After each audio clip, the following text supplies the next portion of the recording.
Bonjour à tous et bienvenue dans cet épisode de 100% Swing. Alors, on dit souvent que certains joueurs ont vraiment, dans des moments clés du swing, des positionnements qui sont très étonnants. Et on imagine facilement que ces positionnements leur sont propres et qu'ils sont une espèce de déformation qui est liée à leur sensibilité particulière. Et c'est notamment le cas d'un placement au sommet de la montée que l'on retrouve chez un des plus grands joueurs des 20 dernières années en tout cas, qui s'appelle Dustin Johnson et qui nous propose systématiquement en haut du backswing un placement du poignet qui est particulièrement étonnant. Nous allons bien sûr disséquer ce placement et il se trouve par ailleurs que Dustin Johnson n'est pas le seul à adopter cette position. Alors on pourrait croire facilement qu'en fait ça n'est pas quelque chose qui lui est vraiment totalement propre, mais en fait qu'il s'agit bien d'un placement qui permet à certains joueurs d'obtenir un certain avantage, ou en tout cas une certaine qualité de performance lorsqu'ils frappent la balle. Cette séquence est particulièrement visible lorsque le joueur tape le driver et c'est ce que nous allons disséquer aujourd'hui. Pour vous mettre sur la voie, bien sûr, nous allons parler d'une séquence qui se situe donc en haut du backswing et qui se résume à peu près à ceci.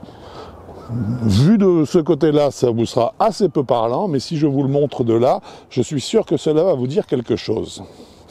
Nous allons comprendre pourquoi est-ce que certains joueurs, dont DJ, ont ce bombement ici qui correspond à une phase de club ou à un club qui est très fermé, et pourquoi est-ce qu'ils ne respectent pas en fait une anatomie qui permettrait au poignet de se trouver non pas dans ce placement au sommet du backswing, mais dans celui-ci, voire, anatomiquement parlant, légèrement dans celui-ci.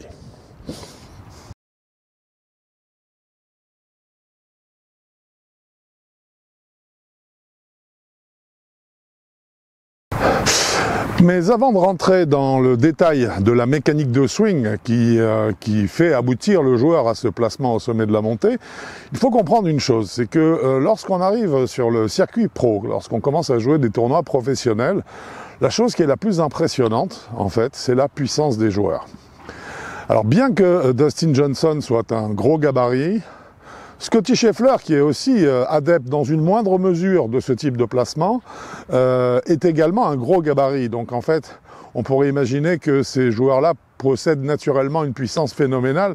Mais comme je le disais, le taux de puissance est tel sur le circuit pro qu'en fait, tous les joueurs essayent d'exploiter au maximum leur potentiel et mettent toutes les chances en tout cas de leur côté, pour vraiment parcourir un maximum de distance. À partir du moment où l'on parle d'acquisition de puissance, on sait que le pire ennemi du golfeur, c'est une phase de club ouverte. Et donc, en fait, ces joueurs vont créer un système où la phase de club ne s'ouvre pas, et ils vont créer, en fait, toute une mécanique de geste qui va être la résultante, en fait, de ce placement, et qui n'aura donc rien à voir dans l'enchaînement normal que l'on fait à partir du moment où on joue sur un club qui part d'un placement square à l'adresse, qui s'ouvre en montant, et puis ensuite qui revient square pour continuer à se refermer par la suite. Là, pas du tout. Ce que recherche DJ, ce que recherche Scottie, ce que recherche un paquet, ils sont très nombreux sur le circuit à être autour de cette méthode-là, eh bien c'est de partir d'un moment où la phase de club qui est square à l'adresse, comme ceci, va le rester en fait pendant la totalité de son déplacement. On va s'expliquer, on va rentrer dans le détail immédiatement. Dans une mécanique de geste standard, normale, comme on la recommande à tout le monde, le club qui est square au départ doit avoir tendance à s'ouvrir progressivement pendant le backswing, en montant, pour ensuite se refermer. En s'ouvrant, le club, qu'on le veuille ou non, a un loft qui s'augmente. Il a un loft qui augmente. Ici, c'est-à-dire qu'il se place davantage vers le haut, vers les nuages. La méthode de Dustin Johnson et de ses confrères est au contraire de garder le club square, consiste à garder le club square pendant toute la montée, ce qui, qu'on le veuille ou non, crée en fait une diminution du loft du club. Cette phase de club, cette fois-ci, au lieu de s'orienter vers le haut, reste orientée vers le bas.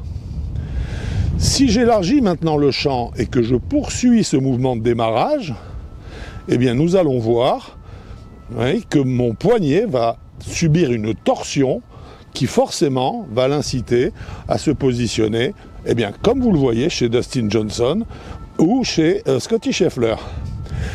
Ici, vous noterez que la face de club est restée pendant tout son déplacement, quand il s'est fait à la Dustin Johnson, la face de club est systématiquement restée orientée vers la balle. Donc, nous poursuivons ce déplacement en gardant le club orienté vers la balle. Le club reste orienté, il reste orienté. Regardez ce que fait mon poignet. Il est en train de se bomber dans l'autre sens. Je n'ai pas d'autre solution. Ma face de club est toujours orientée vers la balle, alors que dans un swing normal, elle serait orientée devant le joueur, plus vers le ciel. Elle est toujours orientée vers la balle. Mon poignet se ferme au fur et à mesure. Là, je suis arrivé au sommet du backswing. Mon poignet gauche est complètement bombé. Ma face de club est complètement fermée.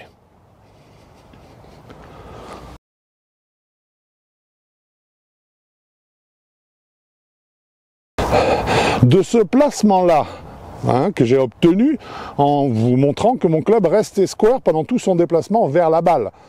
Maintenant, ce placement-là, donc si je le reporte à l'adresse, donc je le place devant moi et je le reporte au sol, regardez comment se positionne ma face de club. Ma face de club, cette fois-ci, est orientée à gauche, soit, mais par contre, mon loft est peut-être de 1 degré. Or, nous savons que plus le loft du club est faible, plus la balle partira vite en ressortant. Elle jaillira, elle créera davantage de vitesse, ce qui fait que bien sûr la trajectoire sera plus basse, mais la balle sera beaucoup plus longue. Que manque-t-il maintenant pour que le coup soit non pas à gauche tout et soit beaucoup trop rasant? Eh bien regardez, il manque que je pousse un peu avec ma hanche, et je vois que si je pousse un peu, ce mouvement de pousser entraîne le club à revenir square, tout en augmentant de 2 ou 3 degrés son loft.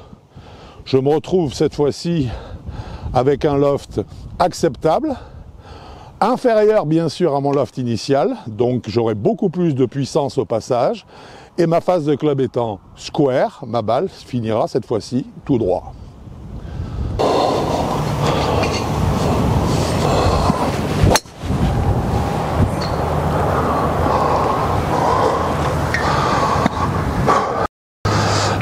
Alors, vous l'aurez compris, la modification du travail de la face de club à la montée pour diminuer le loft passe par un positionnement au sommet de la montée, mais demande une transformation totale de la mécanique du geste qui va permettre de frapper cette balle et d'obtenir surtout un résultat.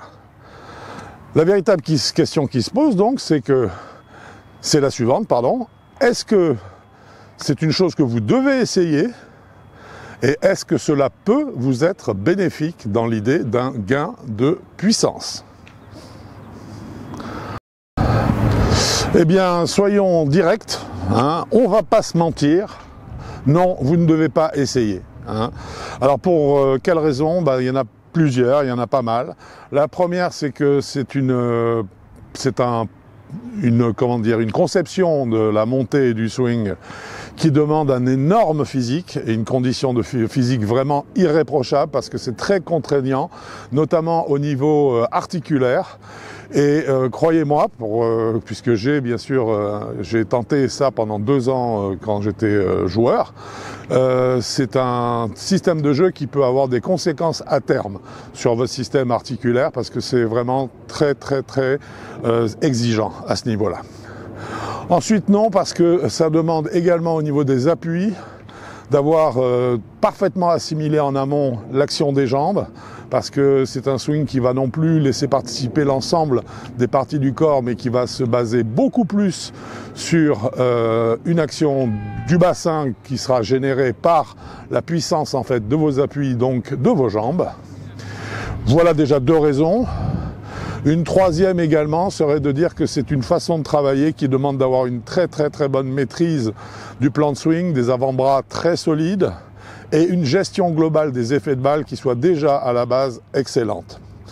Donc, je ne vous conseille absolument pas d'essayer. Par contre, je pense qu'il était intéressant qu'on analyse cette séquence pour comprendre qu'elle n'est pas du tout spontanée, elle correspond à une véritable réflexion autour de la puissance, mais que cette réflexion doit simplement, et c'est la conclusion qu'on en tirera, être réservée aux tout meilleurs joueurs, à ceux qui ont une ambition, donc qui sont jeunes, hein, et qui veulent vraiment tenter de gagner encore un petit peu de puissance, pour éventuellement, pour des ambitions qui seront peut-être d'arriver sur un circuit professionnel. Cette vidéo est désormais terminée, j'espère qu'elle vous aura plu. Juste avant de se dire au revoir, eh bien juste un tout petit résumé. Non, n'allez pas vers ce type de placement au sommet de la montée, laissez DJ s'en charger, il le fait très bien. Contentons-nous déjà de maîtriser un swing classique, qui se situe selon des règles bien établies, qui étaient vraies hier et qui le seront encore demain. Bon golf à vous!